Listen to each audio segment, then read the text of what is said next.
After 3 movies over the course of 1 decade, The Lion King has been renowned, celebrated, and it still lives up long after its prime time. And after The Lion King 1.5, it wouldn't be for 11 years that there would be something new to bring to the table. Enter late 2015, and you have the start of a TV series, The Lion Guard, with the pilot titled Return of the Roar. Upon seeing the trailer, I was legitimately excited to see more of The Lion King. However, it wasn't until later I found out that it was an addition to a TV block that started in the early 2010s, a network for a much younger demographic called Disney Junior. Titles like Sophie the First and Jake and the Neverland Pirates are primary titles to give examples of. Just by looking at the clips of these shows, it was more than fair for me to say that I'm not the target demographic. Upon realizing that this is what the Lion Guard was going for, I was legit worried that the franchise was going to be watered down and undermining the wide demographic that was well appreciated over the years. And that was my impression for a while until I would give myself a chance to watch the series itself. This is how much the pilot left on such an obstacle for me to face. But fret not, I'll be as constructive as I can when reviewing this TV movie. So sit back and relax as we come to another edition of Returning to Pride Rock.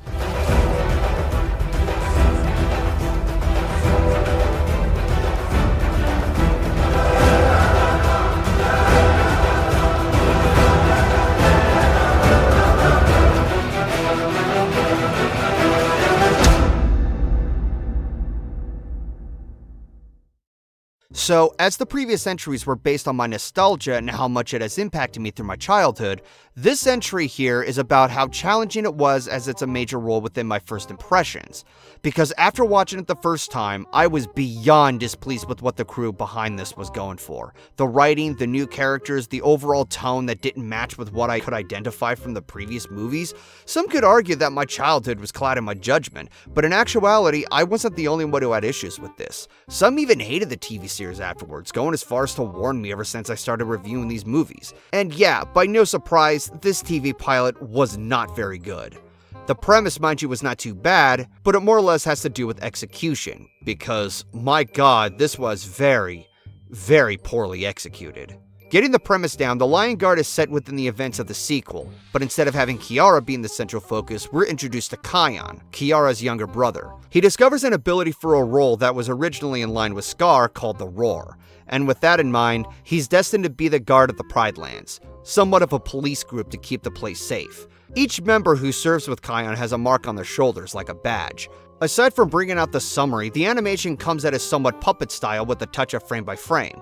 This is mostly because of budget costs and some frame by frame skills take some patience to work with.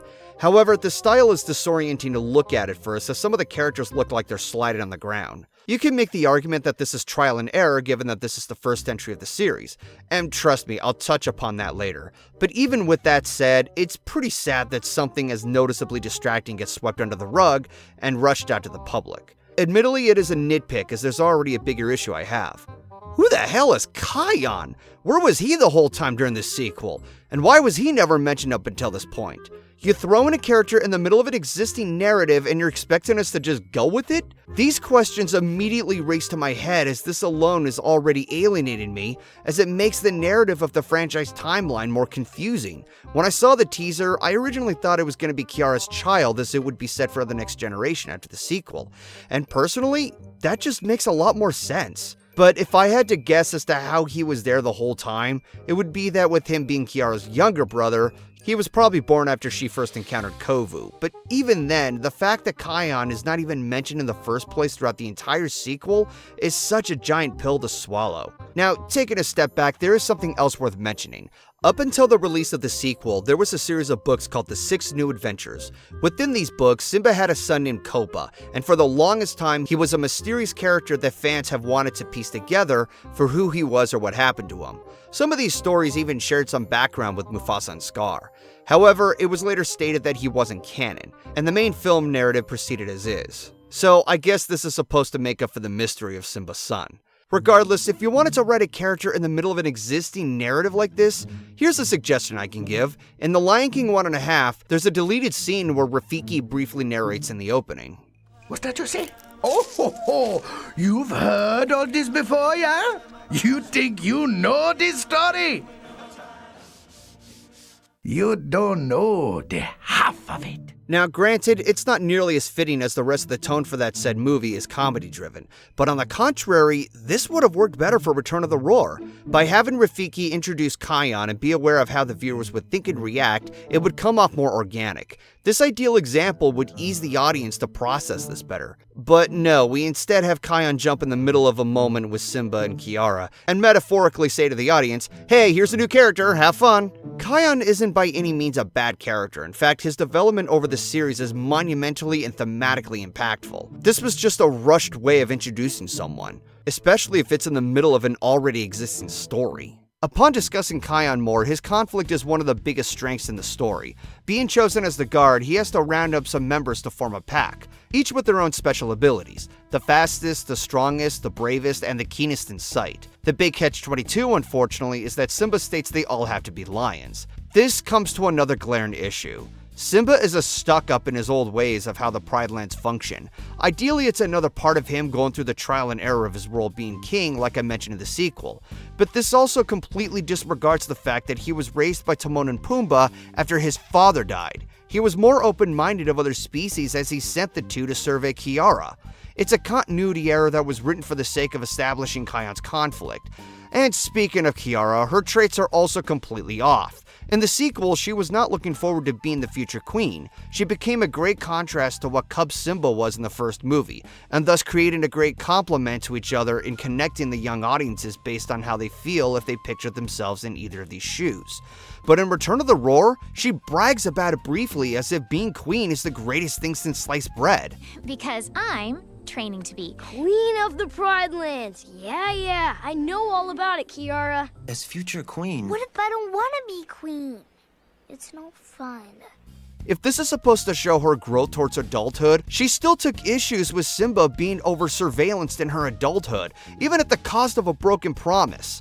This is not the Kiara that I remember, and it didn't even have to come to that. She could still be bitter about the idea of being future queen and have it played up throughout the series. As these returning characters are being discussed, Return of the Roar has a mostly different cast of voice actors. Simba, for instance, is voiced by Rob Lowe, Nala's voiced by Gabrielle Union, Timon is voiced by Kevin Shawn, and Rafiki is voiced by Kari Payton. Pumbaa, however, was still voiced by Ernie Sabella, and James Earl Jones reprises his role as Mufasa for a cameo.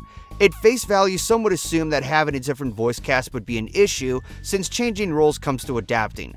But that's kind of expected when it comes to a television series compared to actors who play roles in movies. In this case, that's never a bother to me. Looking at their own merits, they do their job really well, especially Kari's role as Rafiki. However, I did have an issue with Simba's voice actor. He comes off a little too bold and prideful. I get that he's king and he has a chimp on his shoulder, but even in the sequel, he still had a normal tone. Because you are my daughter, you will not leave Pride Rock. Kion, the Lion Guard has always been made of lions. Some would argue that I've been too accustomed to Matthew Broderick's role, but in my experience, whenever I heard him voice Simba, I heard Simba. Even in the Timon and Pumbaa series, I heard the voice of Simba voiced by Cameron Clark, and I still recognized him as Simba. Hello, Zazu.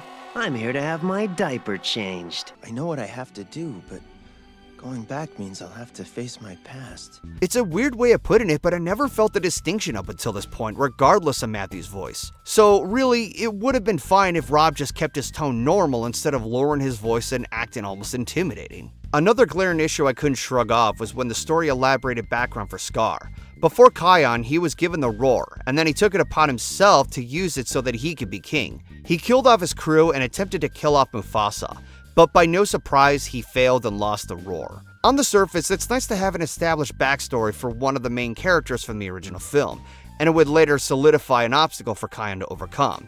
However, it begs the question, why would Mufasa still keep Scar around even after his murderous rampage? How is it that he's fine having Simba hanging around him despite how dangerous he is? How stupid did he have to be led to his demise at the wildebeest stampede? This makes Mufasa look so ignorant compared to how great he was as king.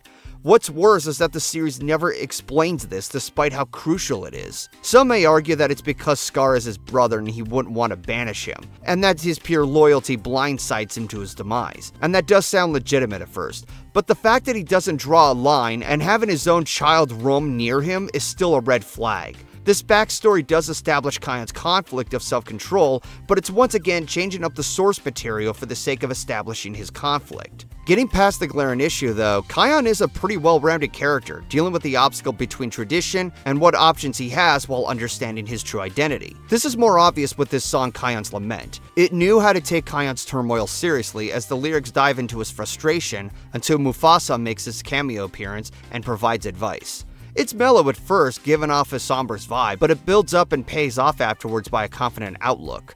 It does feel a bit rushed as the mood change hits you like a baseball bat, but it is a part of a series and sometimes there isn't much time to finish a masterpiece when you're under a deadline. So I shouldn't complain too much. As it is admittedly cheesy, it is by far the best musical number in the pilot, though that isn't saying much as I go into the rest of the songs along with the other new characters.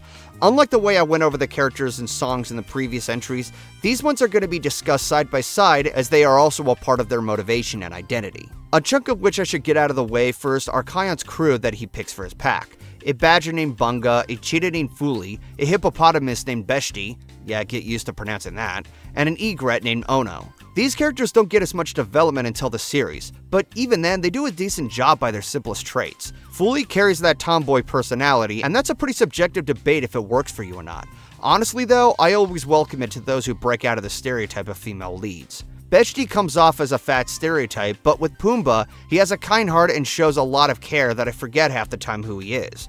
Not to mention, I appreciate that his strength is utilized. Ono is somewhat nerdy without overblowing it or making it insultingly one-dimensional. In fact, he carries an important role of teaching the audience any animal they encounter in an episode of the series. The only nitpick I have is his catchphrase, common knowledge, really.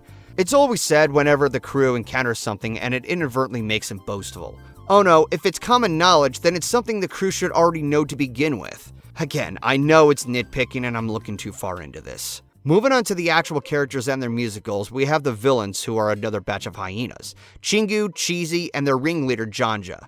While they're not the worst, they're extremely watered down versions of Shenzi, Bunzai, and Ed. I can understand that the writers wanted to bring some familiarity, but there's a difference between identifying what we remember and just playing it safe. Hell, in their introduction, they appear when Bunga arrives in the Outlands to retrieve a fruit that he was using as a sport. Visually, it's representing the elephant graveyard again. Already, that's given me a feeling of been there, done that. Compared to the sequel, when Kiara was entering the Outlands, she and Kovu encountered crocodiles, which was their own danger. It's a familiarity to the formula, but it's also a huge contrast on how they managed everything compared to Simba's encounter with the hyenas. So when Kion makes this discovery of the roar, there isn't much tension as Bunga escapes without a sweat. So not only is this segment too familiar, but it just feels empty. Their song Tonight We Strike doesn't attribute matters any better either. To its credit, it has a nice vibe of a Danny Elfman composition, and the simplified color scheme amplifies that unsettling feeling. Unfortunately, style can only take you so far. The song itself is about how the hyenas plan to drive the Pride Lands into starvation by luring the remaining animals away.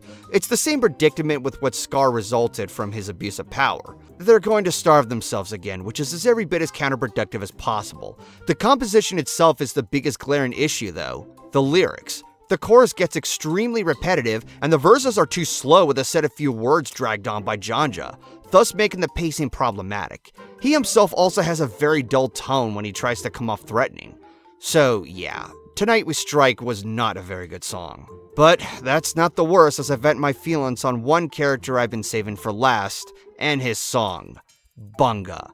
This honey badger is the most obnoxious character in the entire franchise. I said my piece on Nuka and how much of a pain in the ass he was by his bitching, and that steered me away from having any sympathy to his demise. But that's nothing compared to what Bunga brings to the table. And I'm not the only one in this field either. A lot of people took issue with him. He's hyperactive, he doesn't shut up, and he makes catchphrases that try to be hip, but are just embarrassing. And the biggest insult to injury is that he's one of the main characters, so we have to get used to him more often than you expect. In the pilot, he brings what is essentially the worst song possible, Zukazama. It's arguably their Hakuna Matata here, but what grinds my gears at the start is that given the meaning to which the title means pop up and dive in, and lyrics like enjoy the chaos, enjoy the strife, This song nearly gives implications of jumping into danger without consequences. Yeah, screw the fact that being brave doesn't mean you go looking for trouble, as Mufasa pointed out. Just jump in the fray because hippity hoppity bunga said so. His actions of doing so doesn't help either, as his contributions involve putting his life at risk and bringing the potty humor to a higher level compared to Timon and Pumbaa. In the final act, a stampede of gazelles is made by the hyenas and Kiara gets caught in danger. As everyone contributes to the scene, Bunga jumps in and separates the herd by a fart joke. Take this!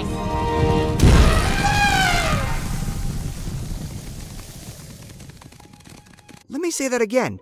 He separates the herd by a fart joke. Remember when I said that I wasn't a fan of Pumbaa's giant fart in The Lion King 1.5? That was a moment I was able to toss aside, learning that the movie is not meant to be taken seriously. But in this pilot, this is a final act. It's meant to be taken seriously. And the tone is completely off by watching someone break wind. There's a time and place for humor and tone. Even by children's standards, that should be apparent. Given that this is targeted for toddlers, this is anything but a good impression to leave.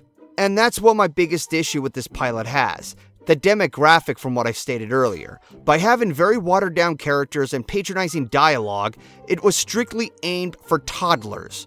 This was a major issue to me because while The Lion King has a G rating, it was made for families, something in which both kids and adults can take from. But here, it's made clear that the adults can only take so much, and because this is a time gap of a decade, if not more, a lot of what is referenced from the previous films is going to be alienated to little kids unless they watch the original movies.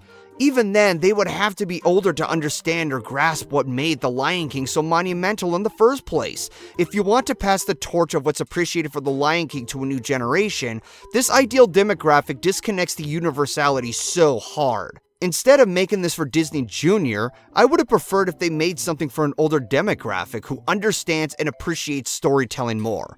Like ages 6 to 10, not 2 to 4. That's what Sesame Street is for. Some say that the series was also shared on another Disney program called Disney XD, to which is aimed for an older demographic. But even then, what they watch, they're going to be more bothered by these problems they have than the pros that the pilot has to offer. It's still too much of a disconnect. As a result, this was a major disappointment. The returning characters were botched up, the timeline that the viewers remembered were left scratching their heads because of the continuity being ripped apart, and the very potential that this had was left in shambles. Again, the idea wasn't bad, it was just poorly executed, and because of this, it left a very dark stain for me and a massive struggle for the show to gain its following. After 11 years, this was the result for the next generation of audiences, and equivalently, they only got breadcrumbs instead of feasts. They deserve better than this. They deserve to have something that could bring something more impactful in their own ways. They deserve to have something to look forward to, as they would be new to something that's been around before their time. And sadly, the final result was a huge misfire.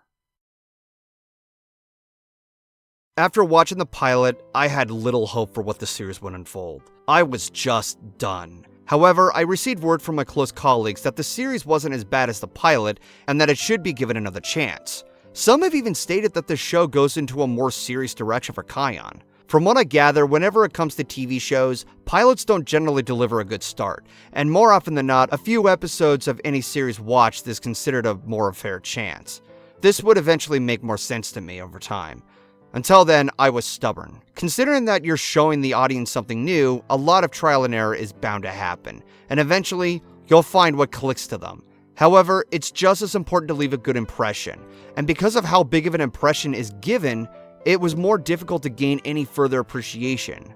This was the case with The Lion Guard, except there was a lot of personal weight attached to it, and based on how just jarring it was presented, the pilot left me to think that this was the quality standard I'll be getting. But finally, in late 2016, I gave the show a chance. And after all the gripes I had, the show itself was pretty damn good. It had some adventure, action, a wide variety of characters within other animals, and it especially took a lot of risks later in the series that some have told me. The first season takes a bit to pick up, but the first episode alone already convinced me that this was going to get better. It represented a positive message about how everyone is different, and that song Sisi Nisawa is not just an earworm, but it plays a huge role in the series entirely. Periodically, there are some episodes that kept me on the edge of my seat, such as the Mbali Fields migration. a Ten Commandments-esque episode where a herd of zebras had to pass through the dangers of the Outlands while one of them is pregnant and has to be protected. That's pretty intense material for a little kid's show. But that becomes more dominant during Season 2 as we get themes of self-control and potential in losing yourself to humanity and the overall burden that weighs over Kion. This is along with everyone else taking adult responsibilities at the expense of the dry season where everyone is in danger of thirst and starvation.